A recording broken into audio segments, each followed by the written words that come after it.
আসলে বিষয়টা হচ্ছে কি, আমার পাশের দোকানদার মেঘলা জুয়েলার্স দিলীপ স্বর্ণকার, মানে ভোর রাত্রে বাড়ি থেকে খবর পেলাম এখানে ডাকাতির মতো একটা ঘটনা ঘটছে। আমাদের এরা যখন চুরি করতে বা ডাকাতি করতে আসে, আমাদের নাইটগার্ড যখন নাকি এদের বাধা দেয়, শুনতে পারলাম যে তাদের অনেক মারপিট করছে। মারপিট করার পরে তারা এখন 250 বেড হাসপাতালে ভর্তি আছে। তা এখন আমরা আসলে সবাই দোকানদার যারা একটু আতঙ্কিত যে এরকম যদি সবাই মাঝে মাঝে হয়। কয়েকদিন আগে আরমান ভাই পাশের দোকানদার মানে ওষুধের দোকানে চুরি হয়েছে। আমরা একটু আসলে বিষয়টা নিয়ে একটু চিন্তিত।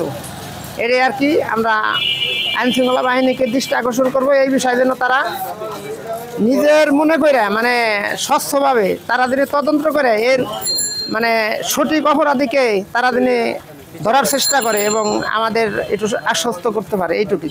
বাইতুলান বাজারে ডাকাতি হচ্ছে আমাদের এই দোকানে, বাইতুলান বাজারে পান এই দোকানে তালাক আছে, তালাকের এই যে বাইতুলান বাজারে ডাকাতি হয়েছে কালকে রাত্রে। আমরা আতঙ্কিত আছি, এভাবে প্রতিদিনই প্রায় বাইতুলান বাজারে ডাকাতি হচ্ছে, চুরি হইতেছে।